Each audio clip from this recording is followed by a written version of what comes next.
Hi friends, welcome back to flying bird.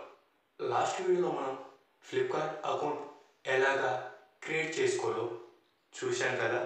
అయితే ఈ వీడియోలో మనం ఫ్లిప్కార్ట్ అకౌంట్కు అడ్రస్ ఎలాగా యాడ్ చేసుకోవాలో చూడబోతున్నాం.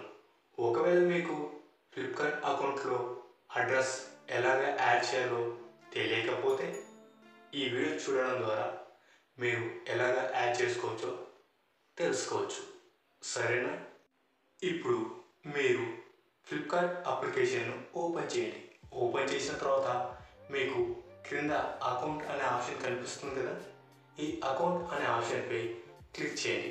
క్లిక్ చేసిన తర్వాత మనకు అక్కడ సేవ్డ్ అడ్రసెస్ అని కనిపిస్తుంది. ఈ ఆప్షన్పై కూడా క్లిక్ చేసేయండి. క్లిక్ చేసిన తర్వాత మనకు ఈ విధంగా ఓపెన్ అవ్వడం జరుగుతుంది. ఇందులో మనకు పైన యాడ్ ఏ న్యూ అడ్రస్ అని చూపిస్తుంది కదా. ఈ ఆప్షన్పై క్లిక్ చేయండి.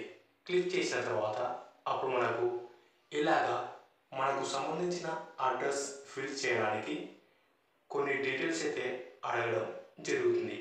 ఇప్పుడు మనం ఈ డీటెయిల్స్ను ఫిల్ చేయవలసి ఉంటుంది. ఆ డీటెయిల్స్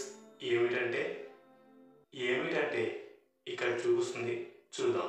మీ full name, phone number, pin code, state name, city, house number, road name, area, colony, ఈ డీటెయిల్స్ మొత్తం ఎంటర్ చేయండి.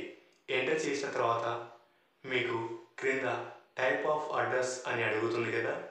ఇక్కడ మీకు ఈ అడ్రస్ అనేది హోమ్కి సంబంధించినదైతే హోమ్ అని ఎంటర్ చేయండి. ఒకవేళ ఈ అడ్రస్ మీ వర్క్ ప్లేస్కు సంబంధించినదైతే వర్క్ అనే ఆప్షన్పై క్లిక్ చేయండి. క్లిక్ చేసిన తర్వాత చివరిగా సేవ్ అనే అడ్రస్ అని కనిపిస్తుంది కదా. ఈ బటన్పై క్లిక్ చేయండి. క్లిక్ చేసిన వెంటనే మీ అడ్రస్ అనేది ఈ విధంగా యాడ్ అవడం జరుగుతుంది. ఇంతే, మీ అడ్రస్ అనేది యాడ్ అవడం జరిగింది. మీరు ఫ్లిప్కార్ట్ అకౌంట్లో ఏదైనా పర్చేస్ చేసే సమయంలో మీ అడ్రస్ అనేది ఆటోమేటిక్గా చూపించడం జరుగుతుంది. ఒకవేళ మీకు ఒకటి లేదా అంతకంటే ఎక్కువ అడ్రస్ ఉంటే మీరు అక్కడ అడ్రస్ అనేది కూడా చేంజ్ చేసుకునే అవకాశం అనేది ఉంటుంది. సరే ఫ్రెండ్స్, మీకు మీ ఫ్లిప్కార్ట్ అకౌంట్కు అడ్రస్ ఎలాగా యాడ్ చేసుకోవాలో ఈ వీడియో ద్వారా తెలుసుకోగలిగారని మేము అనుకుంటున్నాము. ఈ వీడియో మీకు నచ్చినట్లయితే లైక్ చేయండి, కామెంట్ చేయండి. అలాగే మీ ఫ్రెండ్స్ అందరికీ వాట్సాప్, ఫేస్బుక్, ఇన్స్టాగ్రామ్లో షేర్ చేయండి. ఇలాంటి మరెన్నో ఇన్ఫర్మేటివ్ వీడియోస్ని మీరు మిస్ కాకుండా చూడాలనుకుంటే క్రింద ఉన్న బెల్ ఐకాన్ని క్లిక్ చేయడం ద్వారా మా ఛానల్లో వచ్చే వీడియోస్ని మీరు మిస్ కాకుండా చూడవచ్చు. Thank you for watching this video. Flying bird always at your services. Stay tuned for next video.